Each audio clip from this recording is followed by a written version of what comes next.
Good morning friends. तो friends अब हम लोग AS16 बोरोइंग कॉस्ट की इस प्रॉब्लम को सॉल्व करेंगे। चलिए पढ़ते हैं। Raj and company has taken a loan of $20,000 at the beginning of the financial year for a specific project at an interest rate of 6% per annum payable annually. On the date of taking loan, the exchange rate between currency was 48 rupees per US dollar. The exchange rate and on the closing of the financial year was 50 rupees per US dollar. The corresponding amount could have been borrowed by the company in Indian rupees at an interest rate of 11%. Determine the treatment of borrowing cost in the books of account. ठीक है friends, तो अब हमें ये treatment समझना है। इसके पहले मैं आपको बोरिंग कॉस्ट का जो इंटरेस्ट रेट वाला पोर्शन है वो समझाता हूँ। एक्सचेंज डिफरेंस का यहाँ लिखाया था मैंने। Exchange difference arising from the foreign currency and considered as borrowing cost are those difference which arise on the amount of principal of principal. ठीक है, जो प्रिंसिपल जो है हमारा लोन उस पर डिफरेंस आता है। To the extent of the difference between interest on local currency. ये लाइन थोड़ी सी पढ़ने वाली है।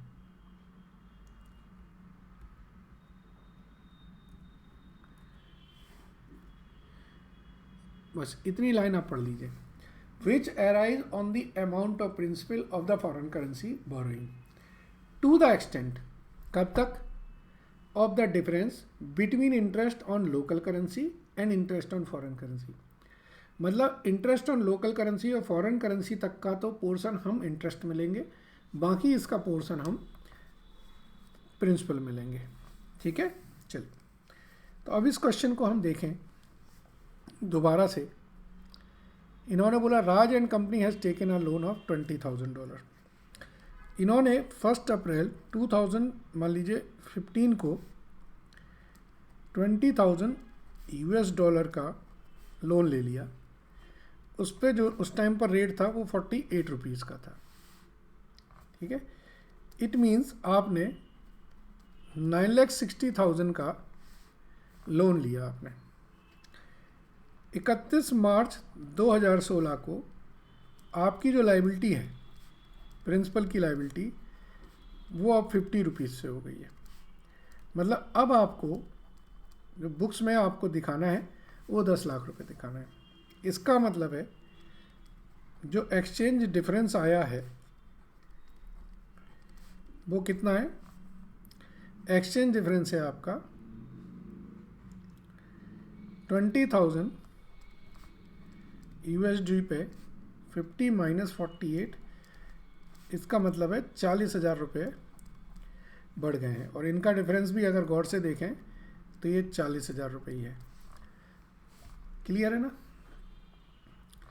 सो आपको एक्सचेंज डिफरेंस आया 40,000 का। अब जरा हम इंटरेस्ट की बात करें। इंटरेस्ट ऑन फॉरेन करेंसी,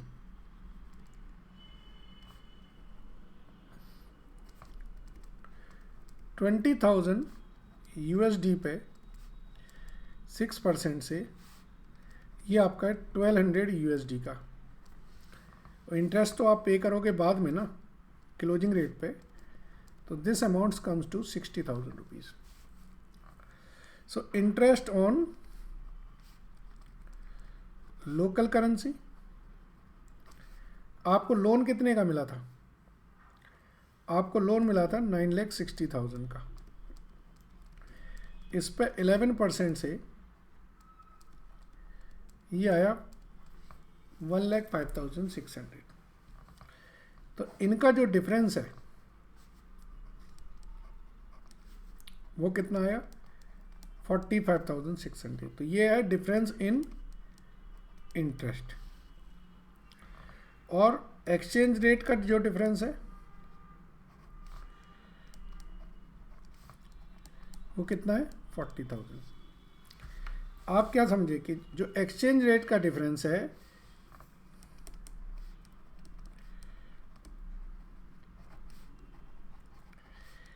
वो कम है आपका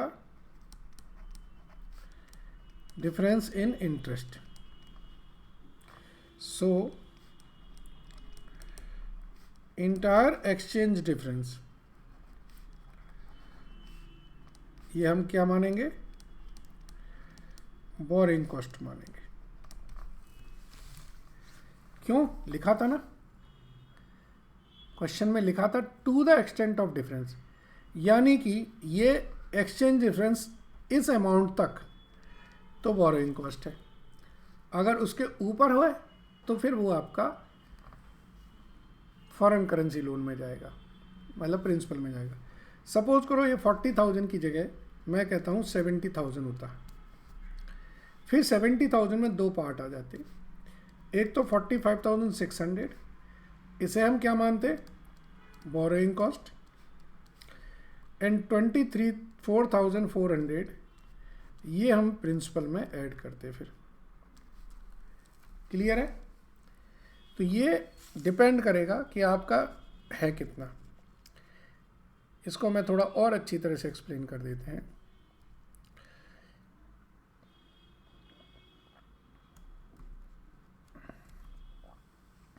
चलिए,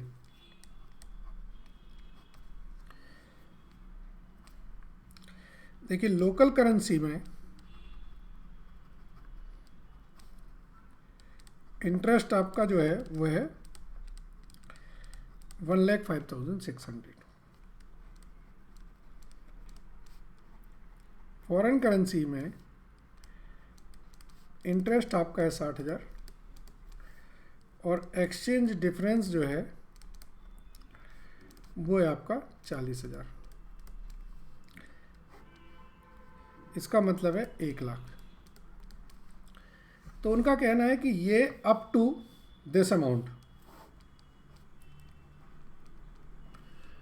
अगर ये अमाउंट 1,05,600 तक, तो ये हमारी बोरोइंग कॉस्ट है।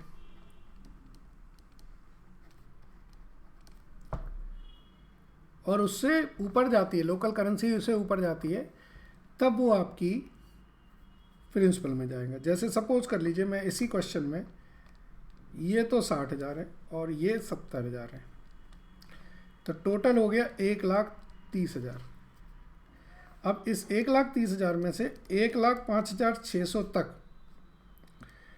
Up to interest in local currency, ये हमारी क्या माना जाएगा, बोरोइंग कॉस्ट माना जाएगा। और बाकी का जो 24,400 है ये हमारा प्रिंसिपल का पार्ट है।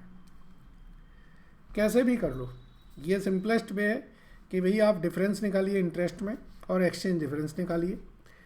Exchange difference up to difference in interest, to the extent of difference in interest, that is our boring cost. फिर से पढ़िए से, which arise on the amount of principal to the extent of difference between interest on local currency and interest on foreign currency, मतलब इस extent तक वो हमारी borrowing cost है। क्लियर है ना? So this is the concept. I hope ये समझ में आया है आपको। अच्छा क्वेश्चन है, चलिए थैंक यू। नेक्स्ट क्वेश्चन देखते हैं हम लोग।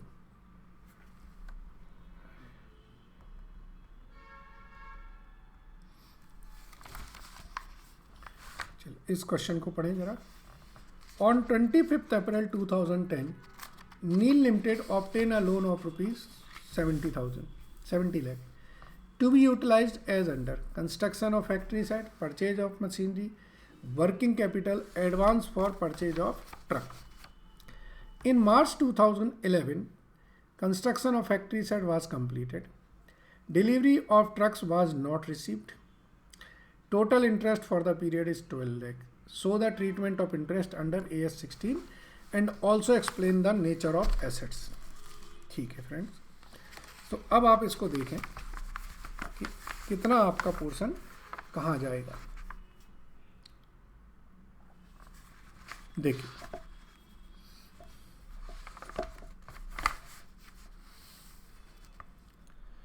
आपके 4 एक्टिविटीज हुई हैं। एक हुई है construction of factory set, amount in lakhs, ये 28 लैक्स है, ठीक है। दूसरा क्या है, purchase of machinery,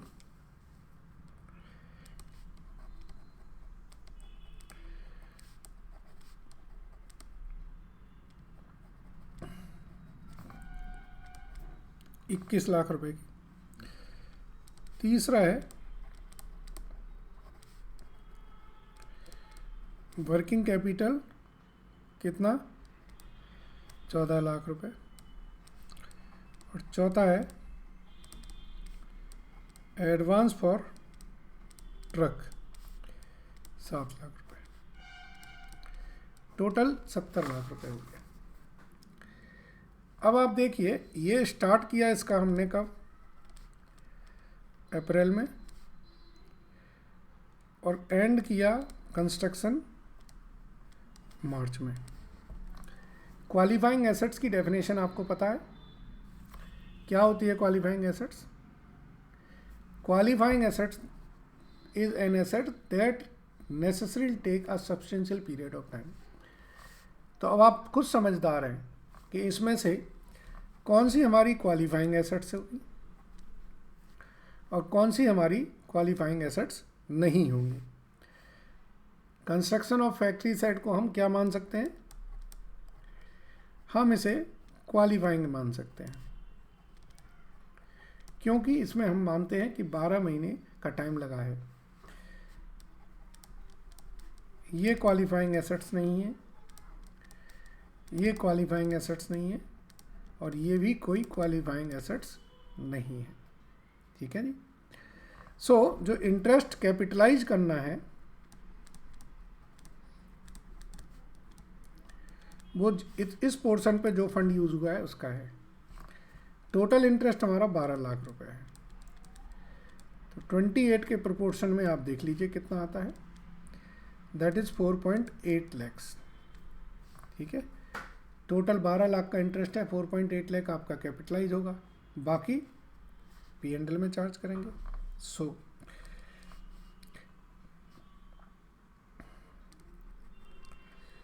factory sad account debit होगा 4.8 लाख से, interest on loan account debit होगा 7.2 लाख से, टू लोन अकाउंट 12 lakhs। दूसरी एंट्री P&L में चार्ज कर देंगे, इंटरेस्ट ऑन लोन 7 पॉइंट, ठीक है। चलिए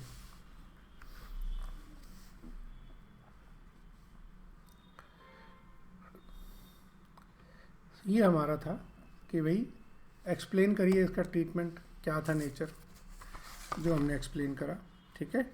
चलिए इसी तरीके का एक क्वेश्चन और है, देखते हैं, पढ़िए।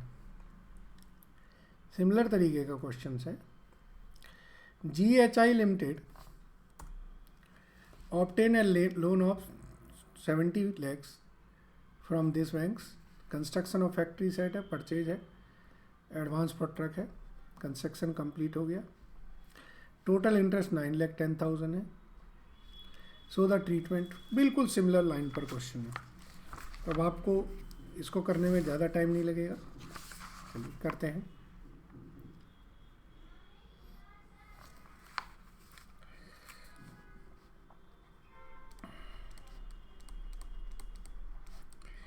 कंस्ट्रक्शन ऑफ फैक्ट्री साइड में हमने 25 लाख रुपया लगा दिया है।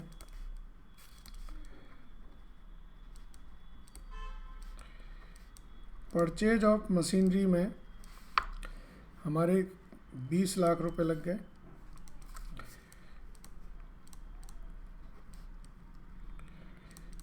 वर्किंग कैपिटल में 15 लाख रुपए और एडवांस फॉर ट्रक में 10 लाख रुपए, टोटल है 70 लाख। तो नेचर निकालेंगे, ये हमारा क्वालिफाइंग है, ये not qualifying assets, not qualifying assets, not qualifying assets. ठीक है, इंटरेस्ट टू बी कैपिटलाइज निकालना है। टोटल इंटरेस्ट हमारा 9.1 लाख का था, इसमें 25 पे कितना अमाउंट आता है वो निकाल लीजिए। तो दिस इज 3.25 लैक्स। ठीक है जी। सो एंट्री क्या होगी, फैक्ट्री साइड अकाउंट डेबिट होगा 3.25 लाख से, interest on loan account debit करेंगे हम 5.85 लाख से, टू लोन अकाउंट 9.10 से, and P&L to interest on loan 5.85 lakhs. ठीक है जी। तो ये बेसिकली आपकी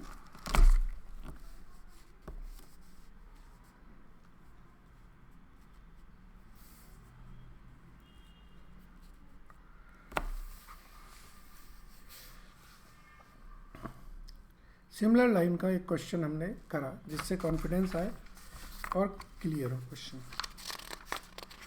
चलिए अब हम नेक्स्ट क्वेश्चन करते हैं। इसी तरीके के क्वेश्चंस हैं और ये आपको पता चलते हैं कि ये कितने सिंपल क्वेश्चन एग्जाम में आते हैं। चलिए अब इस क्वेश्चन को हम लोग कर रहे हैं।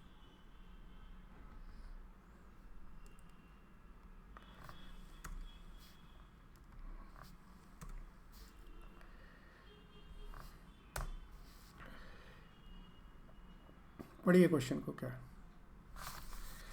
On 1 April 2011 amazing construction limited obtain a loan of ₹32 crore to be utilized as under.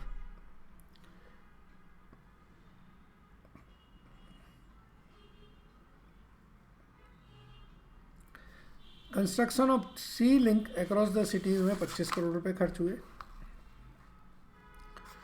Purchase of equipment and machinery में 3 करोड़, वर्किंग कैपिटल में 2 करोड़, व्हीकल्स में 50 लाख,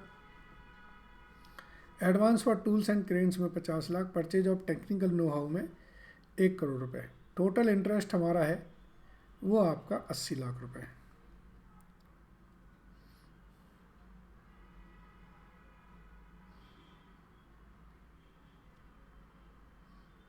ठीक है। सो नाउ अब आप जानते हैं कि जो एसेट्स हमारी पैरा 3 ये कहता है कि जो हमारी स्पेसिफिकली एट्रीब्यूटेबल हैं उन्हें आप डायरेक्ट कैपिटलाइज कर दें और जो आपकी एसेट्स जनरल पर्पस के लिए हैं वो बेसिकली आप P&L में चार्ज कर दें। ठीक है। तो यहाँ पर लिखेंगे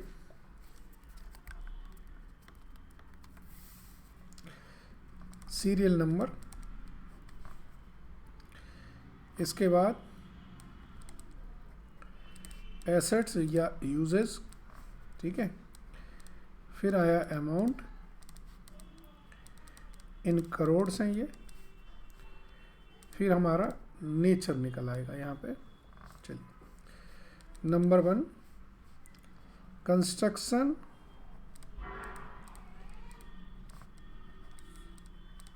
of sea link. Number 2 purchase of equipment. Number 3 working capital. Number 4 purchase of vehicle. Number 5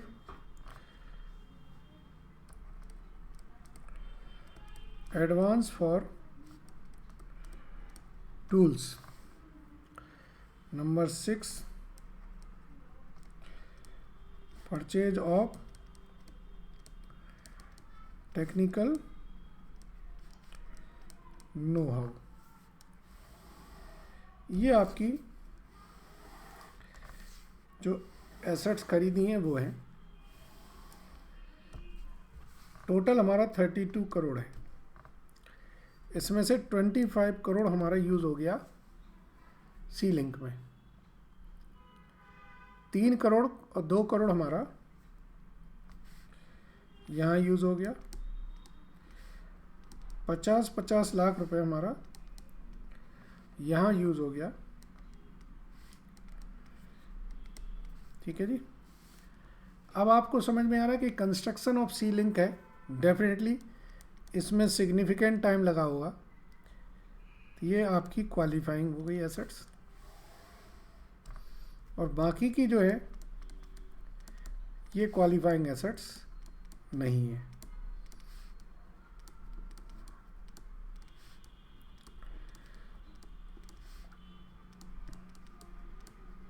ठीक है जी। So interest to be capitalize, कितना करना है कैपिटलाइज? आपका टोटल इंटरेस्ट कितना है? टोटल इंटरेस्ट है 80 लाख रुपए का। सो 80 लाख इंटू 25.32, ये आया 625 करोड़। जब हम सारी फिगर्स करोड़ में ले रहे हैं तो यहाँ पर भी करोड़ में लेंगे। ठीक है जी। So interest to be capitalized ये आ जाएगा 625 करोड़। तो interest to be charged to P&L ये आपका, और टोटल इंटरेस्ट आपका 80 लाख था। सही है। चलिए, तो ये क्वेश्चन हमने किया। जो आप समझ रहे हैं कि भाई कितनी क्वालिफाइंग है और कितनी नहीं है वो निकालना है। इस पैटर्न के कई क्वेश्चन पूछते हैं इंस्टीट्यूट। चलिए नेक्स्ट क्वेश्चन देखते हैं।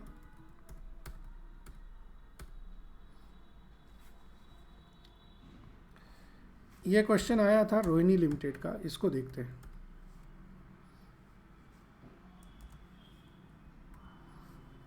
चलिए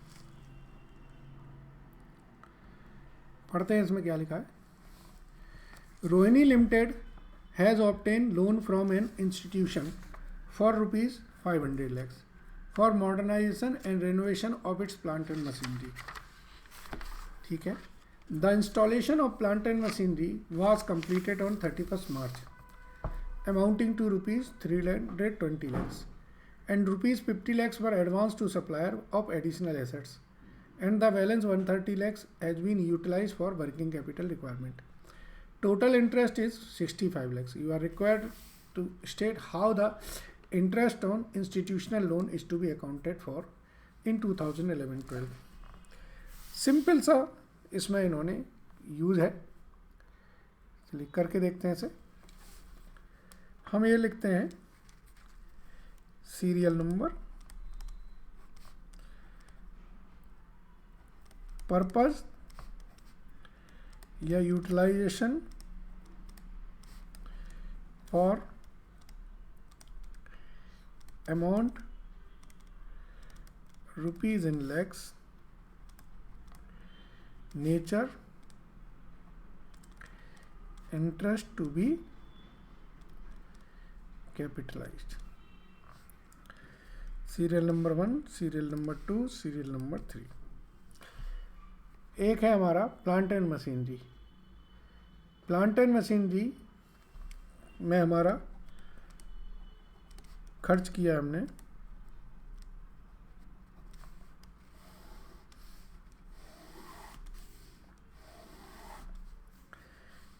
320 लैक्स, टोटल हमारा 500 लैक्स है। इसके बाद एडवांस दे रखा है मैंने किस चीज़ के लिए, फॉर 50 लाख रुपीस, एंड जो वर्किंग कैपिटल के लिए यूज किया हमने 130 लैक्स किया। अब बताने की ज़रूरत नहीं है कि जो प्लांट एंड मशीनरी में मॉडर्नाइजेशन हुआ वो तो हमारा क्वालिफाइंग हो गया, और ये हमारी कोई भी क्वालिफाइंग एसेट्स नहीं है। ठीक है, टोटल इंटरेस्ट कितना पे किया हमने, 65 लैक्स। इसमें से जो क्वालिफाइंग वाला पोर्शन है वो आपका कैपिटलाइज हो जाएगा, बाकी रेवेन्यू में जाएगा। So interest to be capitalized 41.6 lakhs, interest to be charged to P&L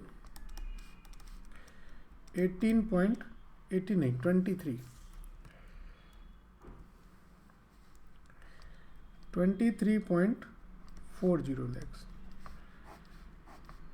total 650 lakhs। ठीक है,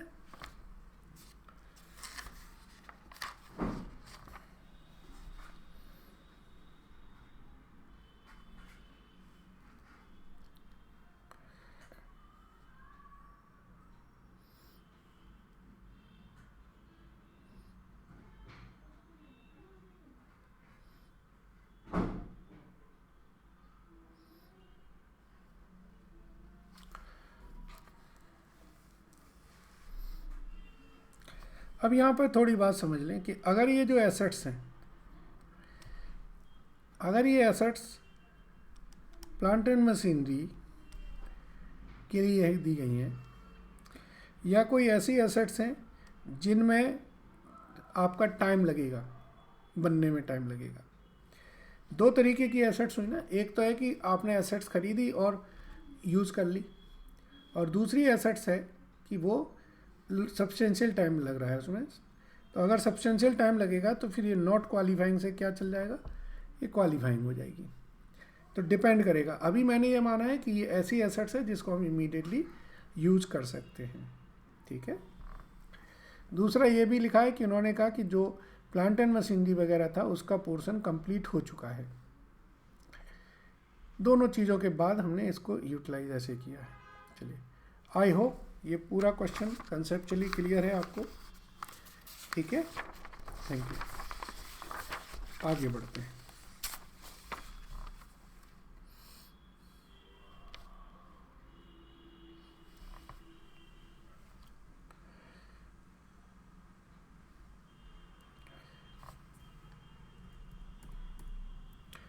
ये क्वेश्चन ज़रा ध्यान से पढ़ते हैं, थियोरेटिकल क्वेश्चन है ये, पढ़ते हैं। लेकिन A company capitalize interest cost of holding investment and add to cost of investment every year, thereby understating that interest cost in P&L. Comment on the accounting treatment done by the company in context of the relevant AS. Company क्या कर रही है, जो investment है उनमें जितना भी interest है वो उसको इन्वेस्टमेंट में ऐड करती जा रही है, और इससे क्या कर रही है, वो जो P&L में इंटरेस्ट अमाउंट थी उसको कम करती जा रही है। तो ये जो कंपनी कर रही है ये क्या ठीक कर रही है कि गलत कर रही है, ये समझना है। टेक्निकली आपको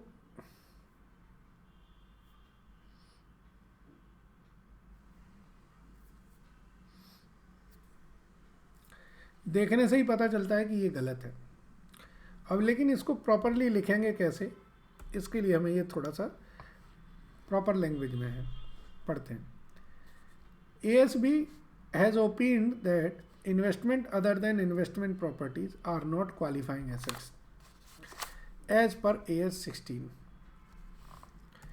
अगर ये लाइन लिख दी है कि आर नॉट क्वालिफाइंग एसेट्स, तो फिर तो बात ही खत्म हो गई ना। जब तक क्वालिफाइंग एसेट्स नहीं है तब तक उसमें कैपिटलाइजेशन की बात ही नहीं होनी। Therefore interest cost of holding can not be capitalize further, even further को यहाँ से लिखें, even interest respect of investment properties can only be capitalized if such properties meets the definition of qualifying assets। तभी हम capitalise कर सकते हैं जब वो क्वालिफाइंग एसेट्स की डेफिनेशन को फुलफिल करता है। क्वालिफाइंग एसेट्स की डेफिनेशन क्या कहती है, वो पैरा 3.1 में लिखी हुई है, 2.2 में लिखी हुई है। Qualifying assets is an assets that necessarily takes a substantial period of time to get ready for its intended use। तो सिर्फ आप इस वजह से कि आपने इन्वेस्टमेंट खरीद लिया लॉन्ग टर्म पर्पस के लिए, आप उसको उसके इंटरेस्ट को कैपिटलाइज नहीं कर सकते। ठीक है जी। Also where there the investment property meet the for the capitalization, the other requirement of standards such as borrowing cost should be directly attributable, ठीक है ना, should also be complied। तो ये जो क्वेश्चन का आंसर है वो ये है कि ये गलत कर रहे हैं, क्योंकि ये क्वालिफाइंग एसेट्स की डेफिनेशन को फुलफिल नहीं करते हैं। ठीक है, इतना ये सब अगर आप एग्ज़ाम में जा रहे हैं तो ये वाला पोर्शन डिलीट भी कर दें तो भी आपका आंसर हो जाएगा, क्योंकि it is more than sufficient जो हमने इसके बगैर लिखा हुआ है। ठीक है, चलिए अब हम इस क्वेश्चन को देखते हैं। ये क्वेश्चन वो है जिसमें हम बेसिकली स्पेसिफिक और नॉन स्पेसिफिक वाला पोर्शन करेंगे। ये पहले भी किया हुआ इस तरीके का क्वेश्चन, फिर से करते हैं। एएस में जितने वैरायटीज़ के और जितने ज़्यादा क्वेश्चन आप करेंगे उतने ही आपको कॉन्फिडेंस आएगा। सही है। So let's start this question. X Limited began construction of new plant on 1st April 2011 and obtained a specific loan of rupees 4 lakh to finance the construction of the plant. The rate of interest on loan was rupees 10%. The expenditure that were made on the project of the plant were as under। 1 अप्रैल को हमने इतना, फिर इतना, फिर इतना। The company other outstanding loan was इतना, जो non specific loan है वो इतना है। The construction of the plant completed on 31 March. You are required to calculate the amount interest to be capitalize, pass a general entry. अब इस question में लिखा है कि जनरल एंट्री पास करनी है, तो करेंगे इसको। ठीक है, देखें कैसे होगा। सबसे पहले हम देखेंगे कि जो हमने स्पेसिफिक लोन यूज़ किया है वो हमारा 4 लाख रुपए पे है और इसका जो रेट ऑफ इंटरेस्ट है वो 10% पे है। जो नॉन स्पेसिफिक लोन है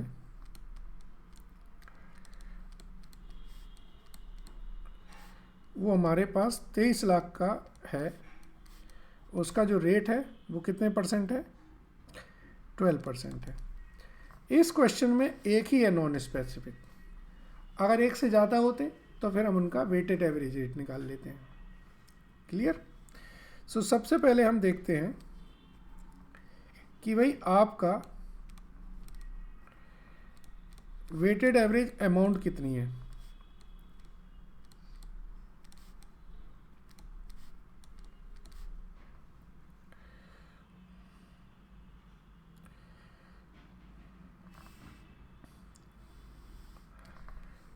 देखिए आपने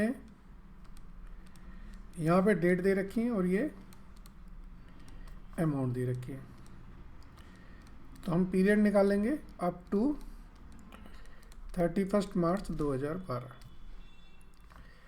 ये हमारी है 1 अप्रैल 2011, 1 अगस्त 2011, 1 जनवरी 2012। ये 3 डेट्स दे रखी हैं। यहाँ पर हमने 5 लाख यूज़ किए, यहाँ पे हमने 12 लाख यूज़ किए और यहाँ हमने 2 लाख यूज़ किए। तो इसमें तो पूरे 12 महीने यूज़ हुआ, इसमें आपके 8 मंथ यूज़ हुआ और इसमें 3 मंथ यूज़ हुआ। सो वेटेड एवरेज अगर अमाउंट निकालें हम, वेटेड एवरेज का मतलब है जो 12 महीने पूरी यूज़ हो रही है,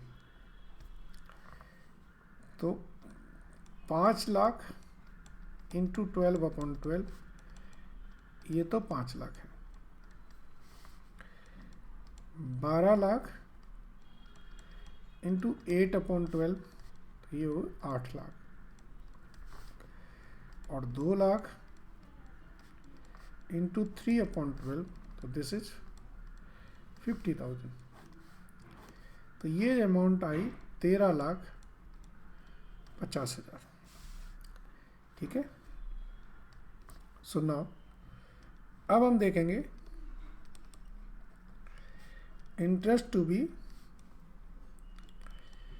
कैपिटलाइज्ड। स्पेसिफिक लोन हमारा 4 लाख का है, तो नॉन स्पेसिफिक कितना हो जाएगा? टोटल आपका 13,50,000 है, तो नॉन स्पेसिफिक बाकी का 9,50,000 हो जाएगा। इंटरेस्ट रेट ये 10% है, ये 12% है। तो इंटरेस्ट अमाउंट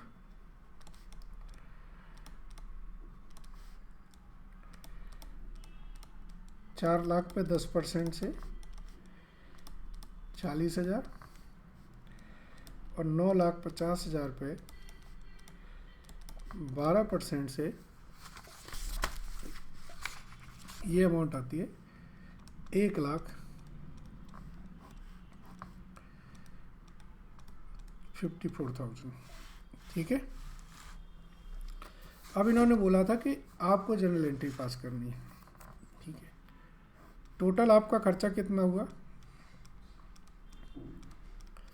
19 लाख रुपए।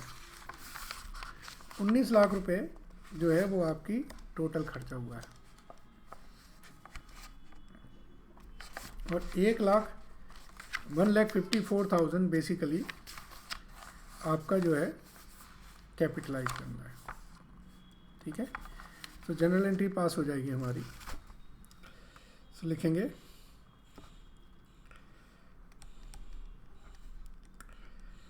Cost of plant and machinery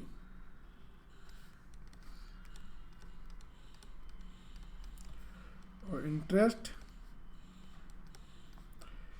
to be capitalised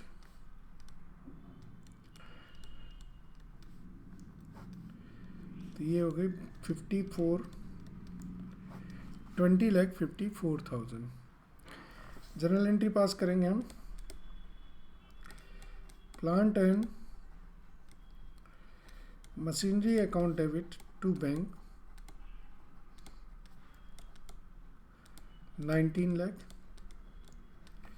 पहले तो एक एंट्री 19 लाख के खर्चे की करेंगे, दूसरी एंट्री करेंगे plant and machinery account debit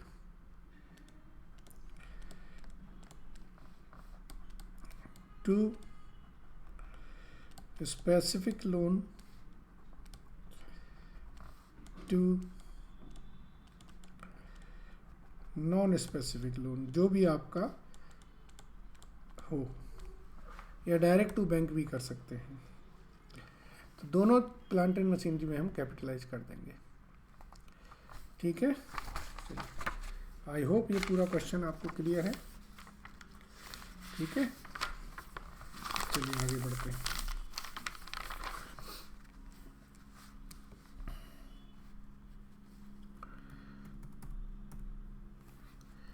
अब ये क्वेश्चन देखते हैं।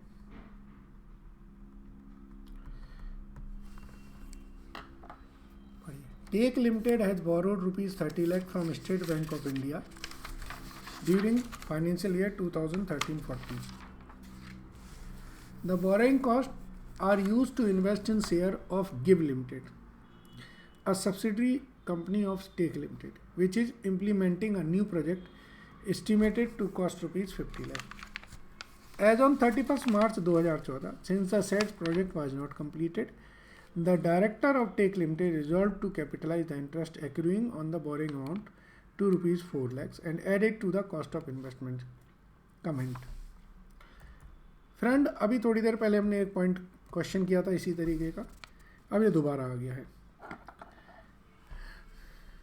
फ्रेंड्स, आप खुद बताइए कि जो एसेट्स हमने लोन मतलब हमने इन्वेस्टमेंट कर रखा है शेयर में लोन लेके, तो क्या ये क्वालिफाइंग एसेट्स में आएगा? नहीं. ये इसका सॉल्यूशन है, ज़रा ध्यान से पढ़ते हैं, समझ में आएगा. Cost of investment include acquisition charges as brokerage fees and duties. In the present case, Take Limited has used borrowed fund for purchase of shares, and 4 lakh rupees interest payable by Take Limited to State Bank of India cannot be called as acquisition charges, therefore cannot be constituted as cost of investment. ये AS13 की बात आ गई. अब AS16 पे. Further, as per para 3 of AS13, borrowing cost, a qualifying asset is an asset that necessarily takes substantial period time to get ready. Since here are ready for intended use, it cannot be considered as qualifying assets. Share को हम qualifying assets भी नहीं मान सकते हैं. That cannot enable the company to add the borrowing cost to the investment. So therefore, the director cannot capitalize the borrowing cost as a part of investment. Rather, it has to charge to the P&L. तो ये इनका treatment बिल्कुल गलत है, वो पढ़ने से भी समझ में आता है, बट ये मैंने आपको सॉल्यूशन इसलिए दिखा दिया जिससे आपको लिखने का एक तरीका समझ में आए. ठीक है, चलिए नेक्स्ट क्वेश्चन देखते हैं. चलिए इसको पढ़िए.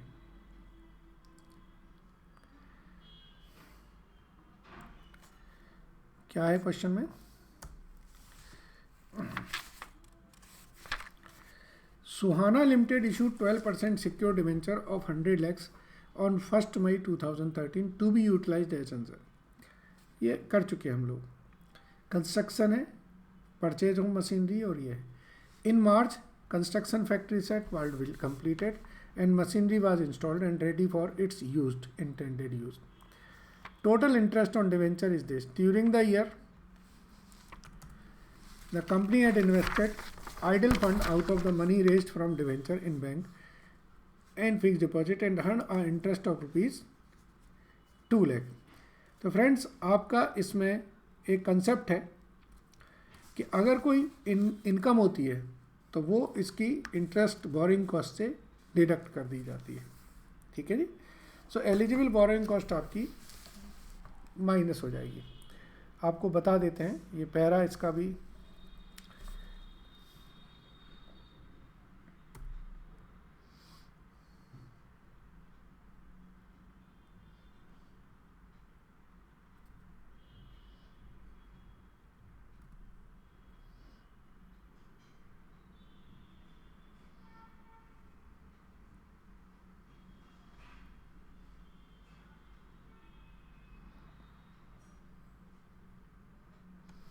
पैरा 11 पढ़िए. पैरा 11 में इस पॉइंट को क्लैरिफाई किया है.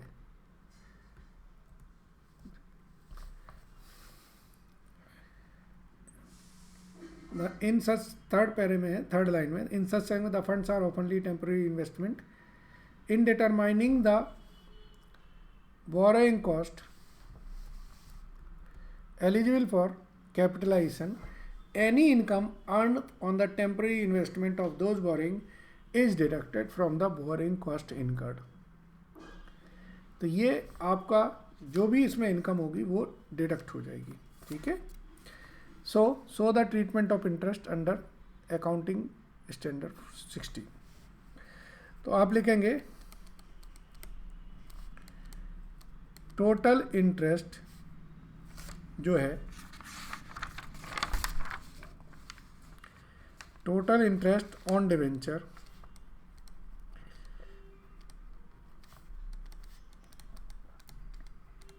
₹11,00,000।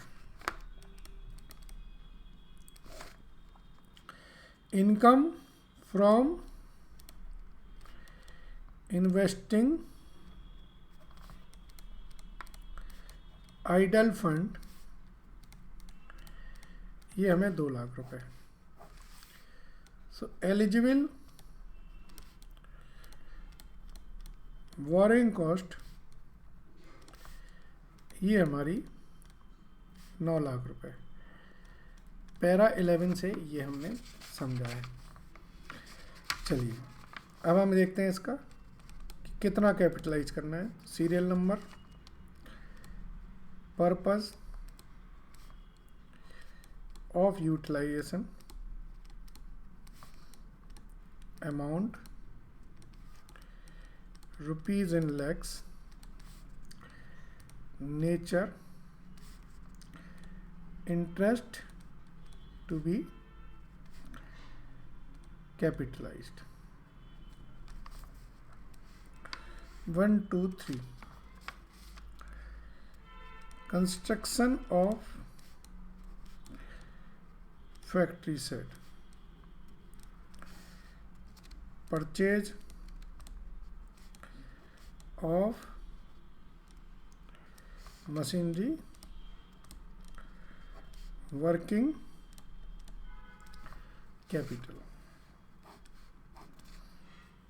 इसमें 40 लाख यूज हुए हैं, इसमें 35 लाख, इसमें 25 लाख और ये हमारे 100 लाख हैं। फैक्ट्री सेट बनाया जा रहा है तो डेफिनेटली इसमें सब्सटेंशियल पीरियड ऑफ टाइम लगाया होगा। कंस्ट्रक्शन एक्टिविटीज़ है तो ये तो हमारी क्वालिफाइंग हो गई और ये हमारी क्वालिफाइंग एसेट्स नहीं है। ठीक है, तो इंटरेस्ट कितना कैपिटलाइज करेंगे? टोटल ₹9,00,000 था। ठीक है, सो 9 into 40/100 3.6 lakhs। ठीक है, so interest to be capitalised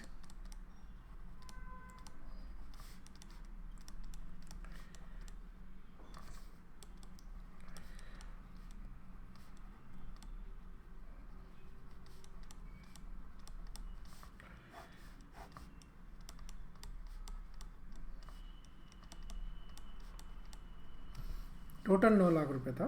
5.40 lakh आपका P&L में चार्ज हो जाएगा। तो इस क्वेश्चन में सिर्फ एक अच्छी चीज़ ये थी कि इन्होंने इनकम वाला पोर्शन डिस्कस किया था।